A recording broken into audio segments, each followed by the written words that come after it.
I had them making the playoffs and actually winning Super Bowl. Whoa. Moving on.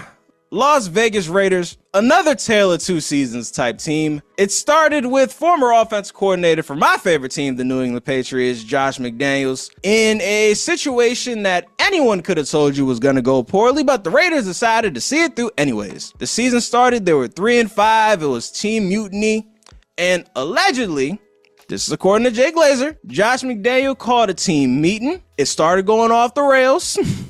Antonio Pierce stepped in, started telling an inspiring story about how they beat my Patriots in 2007, and the team finally started to get back on board. And as they're getting on board, Josh Daniels was more offended that Antonio Pierce was making fun of the Patriots than he was dying to get his team back on his side to save his season. And as we all know, Josh McDaniels is unemployed right now because of it. But after that, a revitalized Raiders team went 5-4 for the rest of the season, beat the Chiefs for the first time since Barack Obama was in office, and they were sniffing the playoffs. They were like 1 or 2 games out. So I have to ask, going into this season, is it more likely that they make the playoffs or they have the #1 overall pick? Well, for me, I know you're going to disagree with me, but I have them making the playoffs and actually winning Super Bowl. Whoa. Whoa, okay. So Aiden O'Connell and/or Gardner Minshew was holding up the Super Bowl trophy at the end of the year. Correct. I gotta hear you out. Go for it. Well, I'm not sure if you watched the wide receiver documentary on Netflix. I call clips. Well, I feel like they made moves to help Devontae Adams. Like, the defense has always been immaculate. That wasn't their problem. Their problem came with the quarterback, running back. Even though they didn't upgrade on their quarterback, well, I have Aiden O'Donnell. He went 7-6 since he took over. Jimmy Garoppolo 1-3. On the documentary, Devontae Adams, he didn't like playing with Jimmy. Oh, very clearly didn't like playing with Jimmy. Yeah. And I feel like when Antonio Pierce took over, it gave them like a rejuvenance of life, and everybody started playing it hard out. And like you can see it with Devontae Adams, like he was nonchalant at first with Josh McDaniels. You didn't know if he was going to be there or request a trade.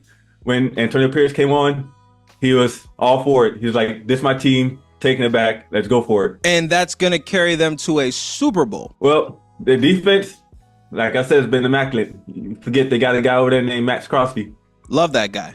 He's my favorite for Defensive Player of the Year. I just spoiled the gambling podcast, but I'm betting on him for Defensive Player of the Year this year. Yeah, he's a dog. And O'Donnell, I feel like he did enough to help them win games like last year. I don't know how Gardner Minshew did it with the Colts. Nobody knows how.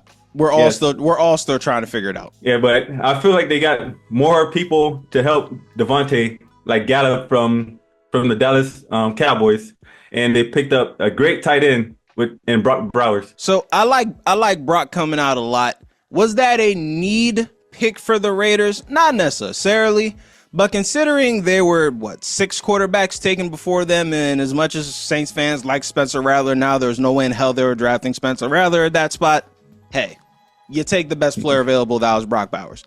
I like the pick. I like the defense. They doubled down on it by getting Christian Wilkins, which, again, not a need, but if Christian Wilkins wants to play for your team, you can afford it. Fuck it. Go for it. Why not? And I was looking this up as you were talking. See who got named the starter. I was like, someone had to have been named the starter by now. And surprise, surprise, Gardner Minshew looks like he's going to get game 1, and we'll see what happens between him and Aiden O'Connell from that point on. I want to roll with you because I like Antonio Pierce as a coach, regardless of what he did to my Patriots in 07. I like Antonio Pierce as a coach. My question with him, though, is, and I mean this as respectfully as possible, is it more good vibes or is he actually a good coach? Because the atmosphere changing of thank God we don't have Josh McDaniels no more is great for season 1. But what happens when you're 3-4 going into a road game against a team that's more talented than you? It's the second quarter, you're down 14, and all of a sudden the team's looking at you like, all right, vibes ain't so goddamn good right now. What's going on? You know what I'm saying? Like, what happens then? I guess that's more of my concern with this team outside of the quarterback situation. With the vibes, like say if you have a boss that you don't get along with, you're gonna do the bare minimum. Of course. If you like your boss, you're gonna go above and beyond. So I feel like that's gonna motivate them. So the vibes pretty much translate to the coaching. So I gotta take a look at their schedule real quick. They have the 24th. They're 24th in strength of schedule, and that's in reverse order. I don't feel like counting back from 32 right now. That's either 8th or 9th. Feel free to check my math on that one. All right. So they're 8th in strength of schedule. They have the 8th hardest schedule in the league, with a trip to Baltimore, a trip to the Rams, a trip to Miami, obviously a trip to Kansas City, Atlanta. Oh, a trip to. Oh man, this schedule is a motherfucker, boy. Oh my god. Oh my god. I can't see Super Bowl from this team. Although, if I had to pick a sneak into the playoffs late, nab the 7 seed, if Antonio Brown proves to be more than just good vibes as a coach. Antonio Pierce, you mean? Yeah, Antonio Pierce. Antonio Brown ain't on nobody coaching staff, thank God. And if Antonio Pierce proves to be a legitimate head coach, and I do like the staff he put together too, with Marvin Lewis is one of the senior advisors. I love when rookie head coaches grab a veteran head coach to just show them how shit goes. Got a bunch of people on the staff that I like. If he could prove that that's putting a team together and this defense is as incredible as I think it'll be, I think 9-8 second in the division is in play, because the next team we'll get to, I'm not as high on as other people are, but Super Bowl is a lot for me, bro.